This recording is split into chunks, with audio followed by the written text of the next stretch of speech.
Welcome to Black News. Wright should have been prepared because his Villanova players had tricked him before. After the Wildcats won the Big East Tournament in 2015, they showered Wright with bottles of water, drenching his pinstripe suit, fiddling with his sartorial elegance. Yet as he entered a victorious and seemingly empty locker room Saturday night, the coach still wasn't ready for an ambush.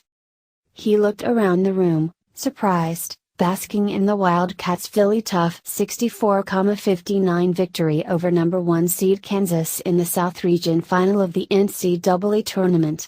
Then the players emerged from the wall they hid behind, all holding chilled bottles. By the time they finished, Wright's light purple shirt was several shades darker. "They just continued to do it, kept coming," Wright said. "Took my breath away. I know what those football coaches feel like now. I'm just glad I'm not outside, and it's 20 degrees. I can't imagine that." He wasn't complaining, however. "I wear it as a badge of honor," he said.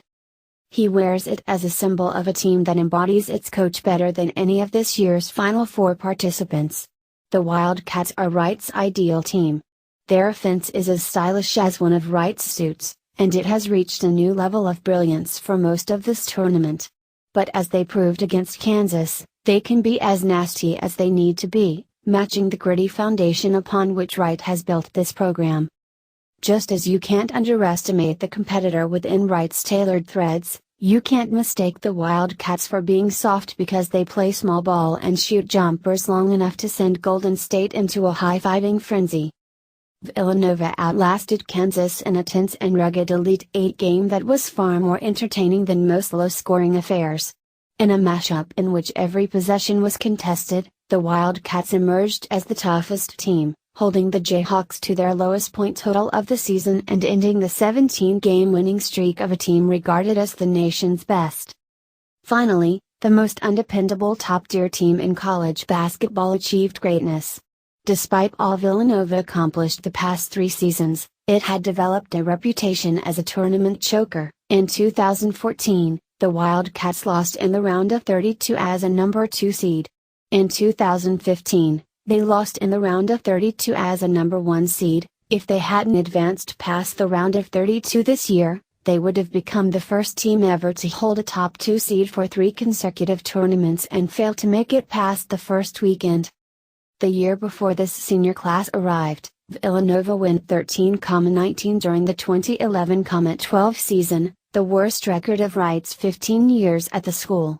The seniors helped turn the program around, starting with an NCAA tournament appearance their freshman year. But until this run, they only had a 2-3 record in this event.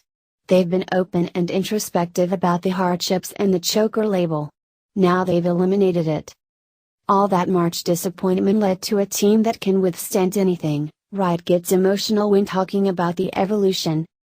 "It's like being when you're a parent, you think your kids are the greatest, and then when you see them live that out and become great, it just makes your heart swell," Wright said. "Even if they would have lost, you still think they're great, but you can see they've proved to everybody else they're great, and I'm so proud of them and happy for them."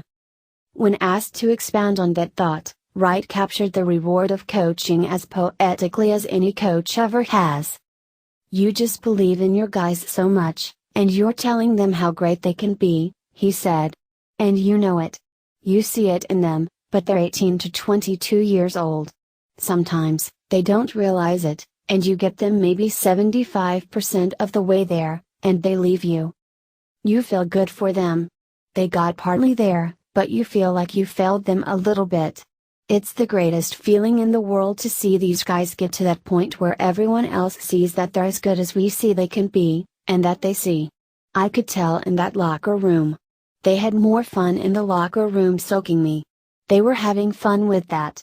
But after that, it was a real sense of accomplishment, and I think they really felt good about themselves individually, and that's the greatest thing you can experience as a coach."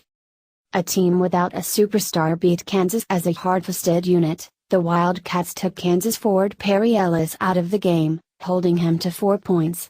They harassed the Jayhawks into missing 16 of 22 three-pointers. They forced 16 Kansas turnovers, 8 of which came during a 10-possession span in the first half. "That's probably about the worst ball we've played in a while during that stretch," Kansas coach Bill Self said.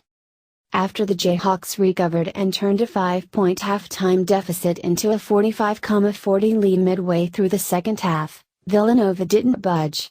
The Wildcats' best offensive player during this tournament, Chris Jenkins, was on the bench with 4 fouls.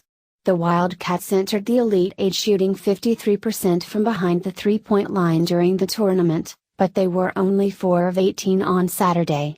They had to win on resolve and toughness, and that's what they wanted to show.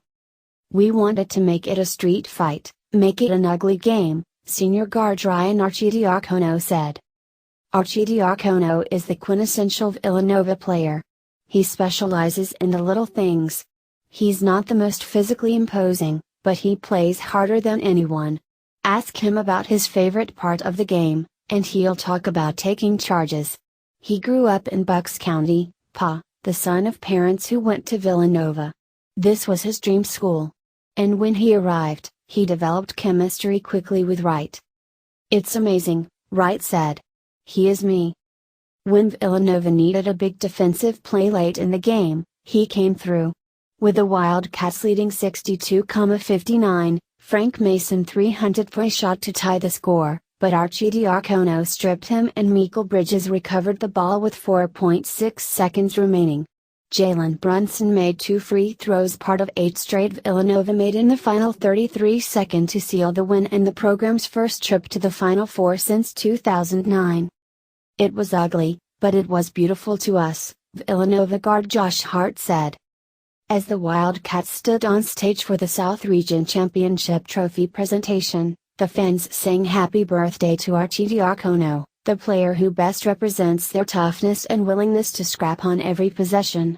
Arch put his arms around his teammates and swayed to the melody. Then, not yet satisfied, the players continued the celebration by singing the upbeat Stevie Wonder remix. Arch did a silly dance while holding the trophy over his head. While the players goofed, the fans kept cheering. One man in the crowd held up a single crutch. Villanova was once that crutch, a great team that would break down in March. Not anymore.